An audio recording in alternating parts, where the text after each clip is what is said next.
témoins ont rapporté qu'environ 200 personnes se trouvaient à bord de ce ferry dont la capacité est limitée à 100 passagers.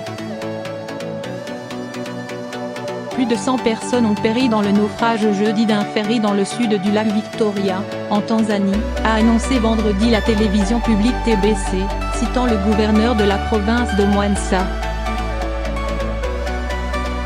À quelques mètres du débarcadère.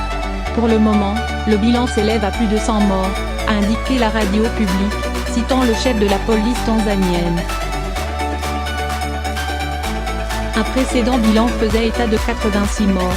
La télévision a précisé que le nombre de rescapés était toujours de 37.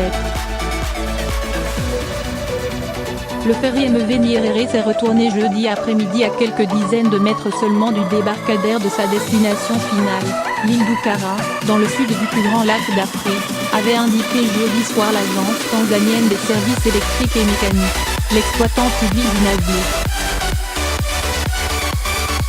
200 passagers à bord pour une capacité limitée à 100. On ignorait toujours vendredi matin le nombre exact de passagers ayant pris place dans ce ferry d'une capacité de 100 personnes. Des témoins ont rapporté à la télévision publique qu'environ 200 passagers se trouvaient à bord mais, le gouverneur Mongela a indiqué ne pas être en mesure de confirmer ce nombre. Vendredi matin, les recherches des équipes de secours, interrompues la nuit, avaient repris leur macabre travail, la télévision publique estimant les chances de trouver des survivants quasi nulles.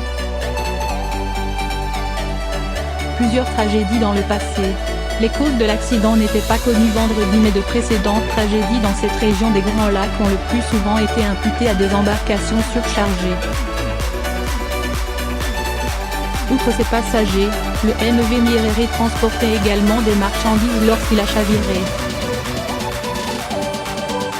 En 1996, près de 700 personnes avaient trouvé la mort dans le naufrage d'un ferry qui se dirigeait vers Mwanza. La navigation peut être difficile sur le lac et elle se fait avec des navires vétustes ou mal entretenus. Les registres des passagers sont par ailleurs lacunaires et les autorités peu regardantes sur la sécurité.